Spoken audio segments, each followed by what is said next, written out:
Salam Bapak Ibu Saudara-saudara yang kami kasihi dalam Kristus Yesus.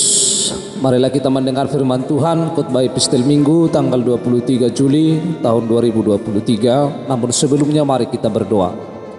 Damai sejahtera dari Allah Bapa yang melampaui segala akal, itulah yang akan memelihara hati dan pikiran kita dalam Kristus Yesus Tuhan kita. Amin. Firman Tuhan bagi kita diambil dari Mazmur 86 ayat 1 sampai ayat 11. Demikian firman Tuhan. Doa minta pertolongan. Doa Daud. Sendengkanlah telingamu ya Tuhan, jawablah aku sebab sengsara dan miskin aku.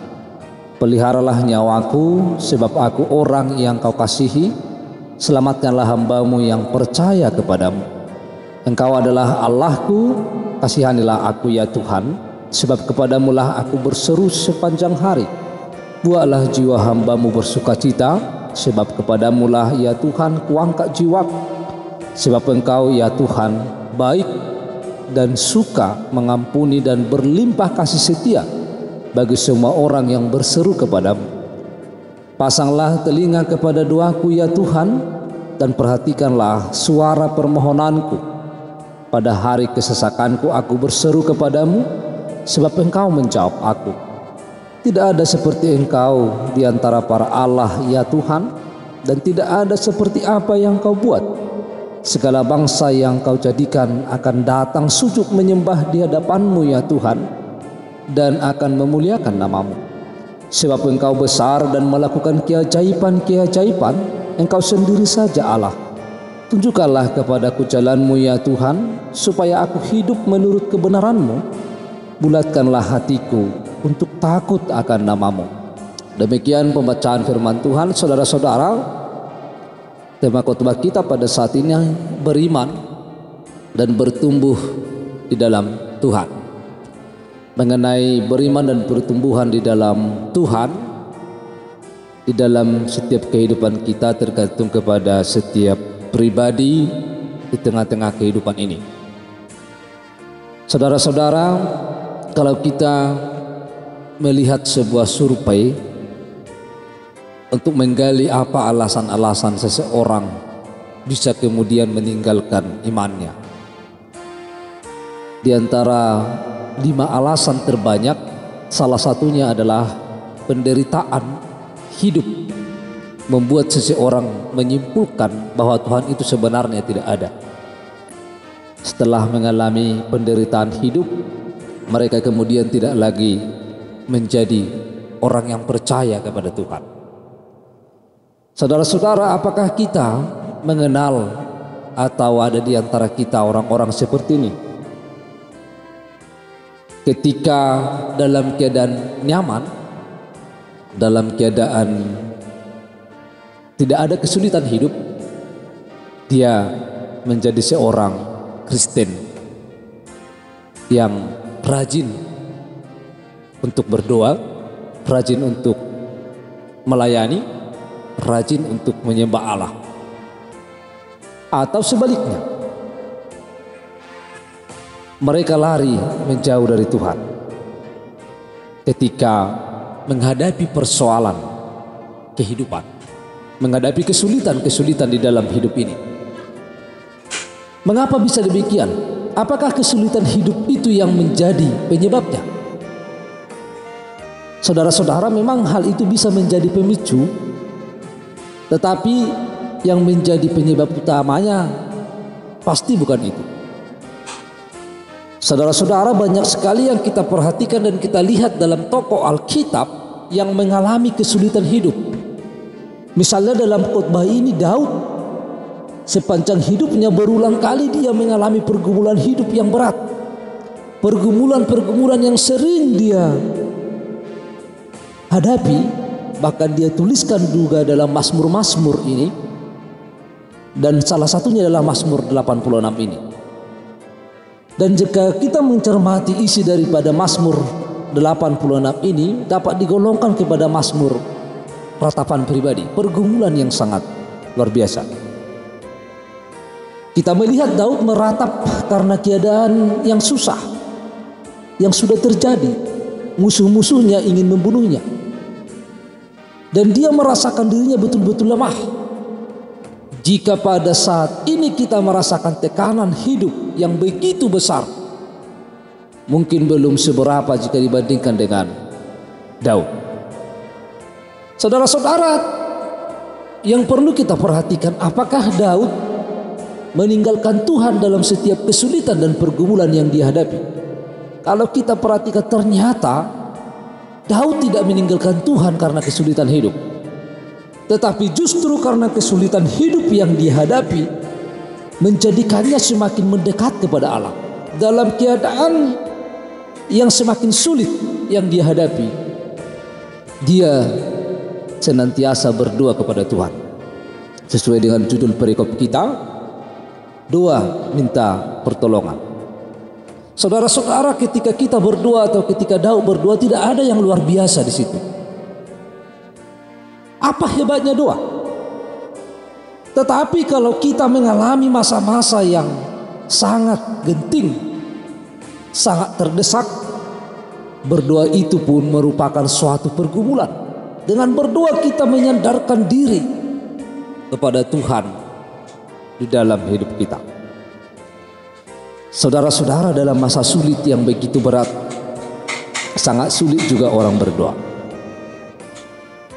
Lalu mengapa Daud percaya kepada Tuhan?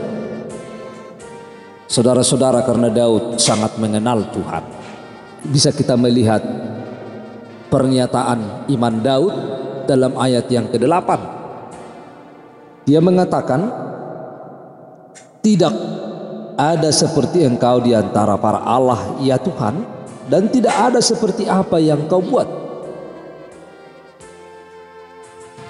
Dia yakin dan percaya bahwa melalui pengakuan imannya yang kokoh, Daud tahu Allah yang maha segalanya tidak dapat dibandingkan dengan apapun. Tuhan tidak dapat dibandingkan dengan apapun yang ada di tengah-tengah dunia ini. Kemudian dalam ayat 15 di atas perikop ini, Daud mengatakan, "Tetapi Engkau ya Tuhan, Allah penyayang dan pengasih, panjang sabar dan berlimpah kasih, setia." Daud menyatakan karakter Allah yang dia kenal. Allah yang dikatakan Daud bahwa Allah itu pengasih, penyayang, sabar, penuh kasih dan setia. Dari seorang penggembala kemudian menjadi raja Israel, Daud menjalani kehidupan yang luar biasa, tetapi dia tahu hanya topangan kasih setia Tuhanlah yang menjadikan Daud dapat melewati segala kesulitan hari demi hari.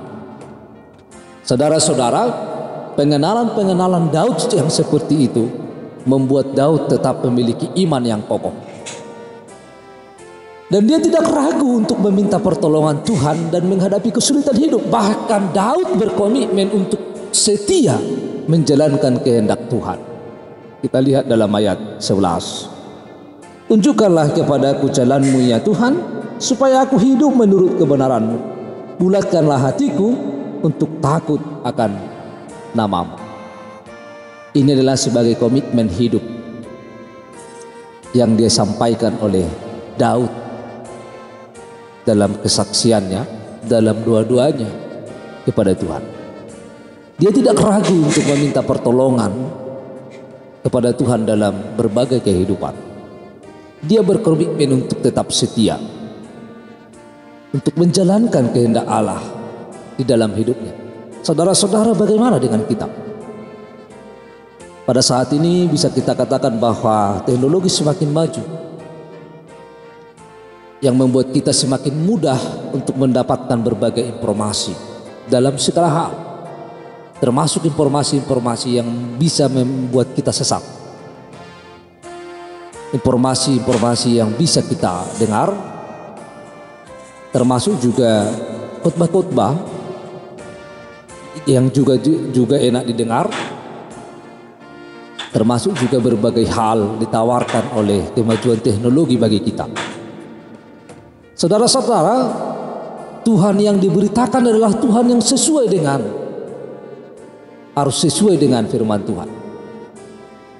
Firman yang diberitakan harus sesuai dengan firman Tuhan, bukan sesuai dengan kehendak manusia. Saudara-saudara, jika kita tidak berusaha mengenal Tuhan dari Alkitab, dari firman Allah, maka kita akan cenderung memahami Tuhan sebagai pribadi yang bisa diajak kompromi, masa bodoh dengan dosa, atau Tuhan yang tidak peduli dengan kehidupan kita. Tetapi kalau kita mengenal Tuhan, kita pasti akan sampai pada kesimpulan seperti Daud. Allah kita itu tidak bisa dibandingkan dengan siapapun. Allah mana yang rela turun ke dunia mengalami kematian untuk menyelamatkan orang-orang yang tidak layak, untuk menyelamatkan orang-orang berdosa. Hanya Allah kita, Allah yang menciptakan langit dan bumi. Saudara-saudara, maka melalui firman ini kita harus memiliki komitmen untuk terus bertumbuh, untuk terus beriman, untuk terus mengenal Tuhan. Tanpa mengenal Tuhan, maka kita akan sangat sulit untuk tetap percaya kepada Tuhan. Di tengah banyaknya kesulitan hidup yang kita hadapi pada saat ini. Oleh karena itu, sama seperti Daud, dia yang berusaha mengenal Tuhan lebih dalam, dan dia berdoa setiap saat.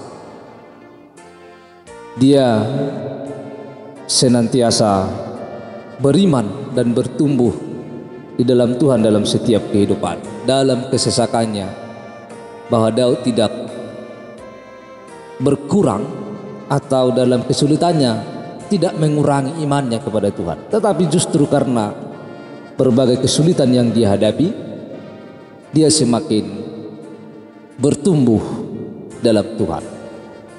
Oleh karena itu, biarlah kita mengenal Tuhan melalui firman Tuhan, melalui Alkitab, dan kita terus mampu beriman dan bertumbuh di dalam setiap kehidupan kita. Amin, kita berdoa. Ya Tuhan Allah Bapa kami yang di surga, kami telah mendengar firman-Mu. Penuhilah hati kami dengan kuasa Roh Kudus-Mu, sehingga firman-Mu dapat kami lakukan dalam hidup kami. Dalam nama Kristus Yesus kami telah berdoa. Amin.